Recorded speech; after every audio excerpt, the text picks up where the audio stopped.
Module 2, Lesson 4. Build a static audience.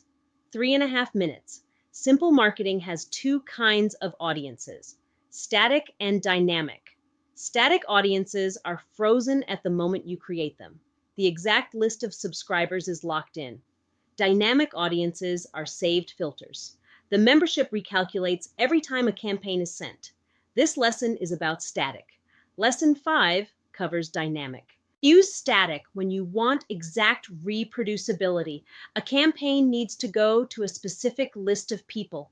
The CSV you imported in Lesson 1, the attendees of a webinar, the customers who bought a specific product last quarter. You want that exact set. You don't want anyone added later. You don't want anyone removed if their status changes. Static is also the right choice for compliance scenarios. A regulator might ask, who did you email about this offer? With a static audience, the answer is a fixed list, captured at send time.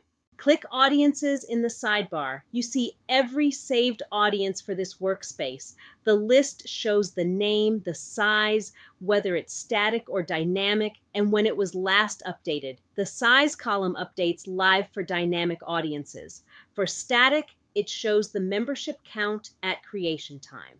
Click New Audience at the top right. The Audience Builder opens. Name the audience. Pick a name your team will recognize a quarter from now. Webinar Q2 2026 attendees. Product expires March 2026. Be specific. Set the type to static.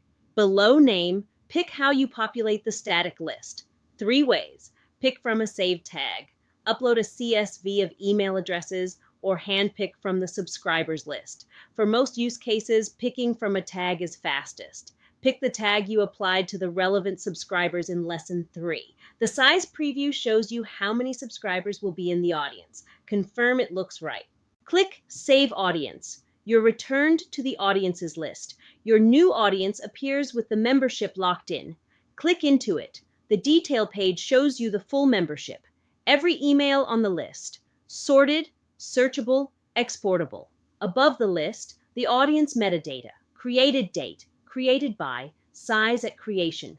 If anyone leaves the workspace, the audience itself persists. The membership doesn't change. This is the audience you'll target when you build your first campaign in Module 4. You've got your first static audience. Next lesson, dynamic audiences, the filter builder.